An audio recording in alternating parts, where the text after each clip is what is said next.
1. 새벽에 방 흐르는 시간. 집 안은 늘 그렇듯 조용했다. 창밖에 가로등 불빛이 흐릿하게 거실 바닥을 스치고 오래된 벽시계는 느리지만 정확하게 초침을 움직였다. 시간은 흘러가는 듯 보이면서도 이 집 안에서만큼은 멈춘 듯 했다. 나는 그 정지된 시간 속에서 홀로 앉아 있었다. 새벽 4시. 잠이 들기에는 너무 늦었고 아침을 맞기에는 너무 이른 시각이었다. 밤이 깊을수록 생각이 많아지고 생각이 많아질수록 눈꺼풀은 더 무거워졌지만 정작 잠은 오지 않았다.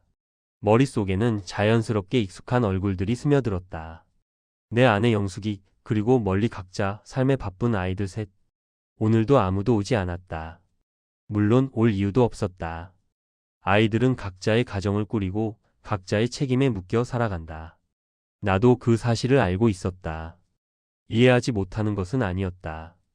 다들 바쁘고 다들 사는 게 버겁다는 것을 안다.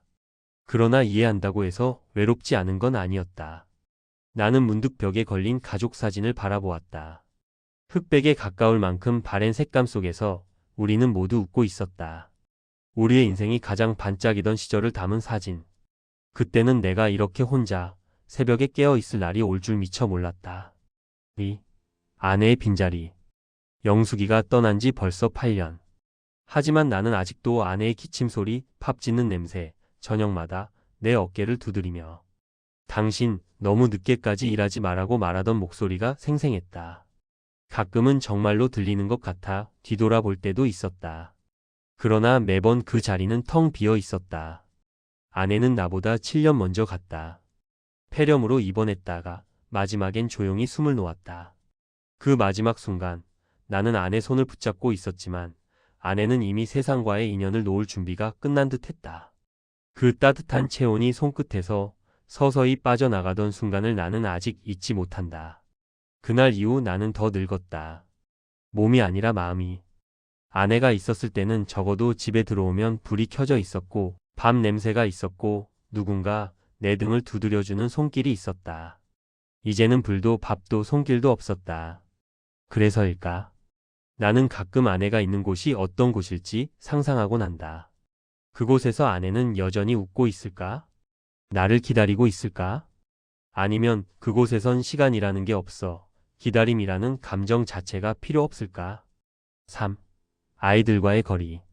아이들 셋은 나와 같은 도시에 살고 있었지만 우리의 거리는 마치 다른 나라 같았다. 큰아들은 사업 때문에 바쁘다며 명절에도 겨우 얼굴을 비쳤고 둘째 딸은 아이들을 돌보느라 정신이 없다며 늘 문자로만 연락했다. 막내는 미국에서 일한다고 몇 년째 얼굴을 보지 못했다. 아이들을 탓하려는 건 아니었다. 다들 그 나이대의 부모라면 겪는 현상이라는 것도 이해했다. 하지만 가끔은 서운함이라는 감정이 스멀스멀 올라왔다. 내가 젊었을 때는 부모님을 챙기기 위해 아내와 함께 얼마나 애를 썼던가. 아플 때면 새벽에도 달려갔고 작은 생신이라도 절대 그냥 지나치지 않았다. 그런데 내 아이들은 왜 나에게 그렇게까지 하지는 않는 걸까? 내가 뭔가 잘못한 건 아닐까? 내가 좋은 아버지가 아니었던 걸까? 아니면 그저 시대가 변한 것뿐일까? 나는 문득 휴대폰을 열어봤다. 그 안에는 아들, 큰딸, 막내라는 이름이 있었다. 하지만 통화 목록은 대부분 배달앱, 병원 예약, 전기요금 안내가 차지했다. 가끔 그들과 통화가 되면 나는 이렇게 묻고 싶었다. 너희는 아버지가 보고 싶지는 않니? 하지만 그 말은 목구멍에서 매번 멈췄다. 아이들의 부담이 될까봐. 혹시라도 짐처럼 느껴질까봐. 그리고 무엇보다 내가 너무 외롭다는 사실을 들키고 싶지 않아서였다. 4. 기다리지 않는다는 말의 무게. 사람들은 종종 이렇게 말한다. 기대하지 않으면 실망도 없다.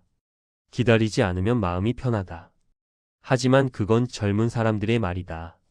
나이가 들면 사람은 어쩔 수 없이 기다리게 된다. 누가 집에 올지, 누가 전화할지, 누가 문자를 보낼지. 심지어 스팸 문자에도 기대하게 된다. 혹시나 그 뒤에 아이들의 이름이 있지 않을까 싶어서. 그러나 대부분은 은행 대출, 대리운전 할인, 건강식품 광고일 뿐이었다. 그런 메시지를 받으면 실소가 새어나왔다. 나는 광고회사에게는 필요한 사람이고 보험사에게는 소중한 고객이지만 정작 내 가족에게는 잊혀진 이름에 불과한 것일까? 기다리지 말라고 하지만 기다림은 나에게 삶의 마지막 남은 끈이었다. 기다리지 않는다는 건 이제 나를 찾을 사람이 아예 없다는 걸 인정하는 일이다. 그게 얼마나 아픈 일인지 사람들은 모른다. 5. 오래된 공책 속의 추억들. 나는 가끔 서랍 속에서 오래된 공책을 꺼내본다. 아내와 결혼한 첫 해, 아이들이 태어난 날, 가족 여행을 갔던 날. 그런 날들을 짧게 짧게 기록해둔 공책이다. 그때의 나는 늘 고단했지만 행복했다. 돈은 넉넉하지 않았지만 가족이 웃어주면 나는 그걸로 충분했다. 기억나는 장면이 있다. 아이들이 아직 어렸을 때 작은 승용차에 5 식구가 잔뜩 짐을 싣고 해수욕장을 갔었다. 그날 아내는 햇빛이 너무 강하다며 모자를 깊이 눌러쓰고 나는 아이들에게 튜브를 끼워주며 허리를 구부리고 서 있었다. 그때 큰아들이 내게 말했다. 아빠는 왜 저런 자세로 계속 서 있어? 그러자 아내가 웃으면서 말했다. 아빠는 너희가 더 잘 보이라고 저렇게 불편해도 서 있는 거야. 그 말에 아이들이 내게 몰려와 안겼다. 그때 느꼈던 따뜻함은 아직도 손끝에 남아있는 듯 했다. 그러나 지금은 그때의 손길이, 목소리가, 웃음소리가 공책 안에만 남아있었다. 6. 하루하루가 비슷해지는 나이. 70대가 되면서 하루의 경계가 점점 흐려졌다. 어제와 오늘이 같고 오늘과 내일이 크게 다르지 않다. 사람은 반복 속에서도 의미를 찾으려고 애쓰지만 때때로 그 의미조차 흐려질 때가 있다. 아침에 눈을 뜨면 가장 먼저 창문을 연다. 햇빛이 들어오는 걸 확인하고 먼 하늘을 바라보며 스스로에게 묻는다. 오늘은 누가 올까? 하지만 대답은 없다. 점심에는 대충 찬밥에 김 하나, 국 한 그릇이면 충분하다. 아내가 있을 때는 한 끼라도 제대로 먹어야 한다며 반찬을 여러 가지 해주었지만 이제는 입맛도 줄었다. 오후에는 동네 한 바퀴를 천천히 돈다. 산책하는 사람들을 보며 속으로 인사를 하고 벤치에서 앉아 쉬다 보면 어느새 해가 기울어 있다. 저녁이 되면 또다시 전화기를 자주 들여다보게 된다. 혹시나 아이들 중 누군가가 아버지 잠깐 들릴게요 라고 하지 않을까. 그러나 그런 날은 거의 없다. 7. 어둠 속으로 스며드는 마음. 밤이 되면 방 안은 더욱 조용해진다. 조용하다는 것 자체가 무서워지는 시간이다. 사람은 원래 고요함 속에서 자신을 마주한다지만 나이가 들면 그 고요함이 때로는 공포로 다가온다. 나는 조용한 방 안에서 종종 과거의 순간들을 반복해서 떠올린다. 내가 젊었을 때의 실수들, 아이들에게 했던 못난 말들, 아내에게 짜증냈던 날들. 그런 기억들은 나를 괴롭히면서도 동시에 나를 붙잡는 힘이 되었다.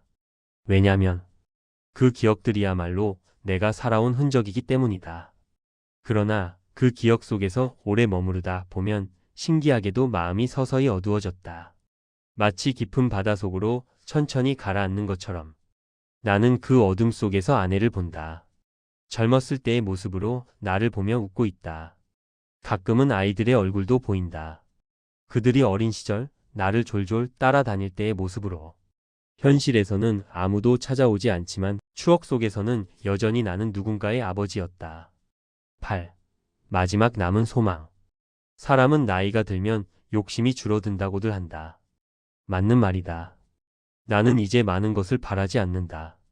부자가 되고 싶은 마음도 없고 멋진 차도 필요 없다. 그저 가끔이라도 아이들 목소리를 들을 수 있다면, 한 달에 한 번이라도 짧게 얼굴을 보러 와준다면 그게 내 마지막 소망이었다. 나는 오늘도 잠들기 전 조용히 기도했다. 제발 내 아이들 어디서든 건강하게 해주세요. 그리고 덧붙였다. 가끔이라도 아버지를 기억해 주게 해주세요. 9. 그리고 내일. 새벽이 흘러 아침이 온다. 조용하던 방 안에 빛이 들어온다. 나는 또다시 하루를 맞이한다. 오늘도 어쩌면 아무도 오지 않을 것이다. 오늘도 문자는 광고뿐일 것이다. 오늘도 나는 아내에게 말을 걸듯 혼잣말을 할 것이다. 그렇지만 괜찮다. 기다림은 나에게 살아있음을 확인시키는 행위니까.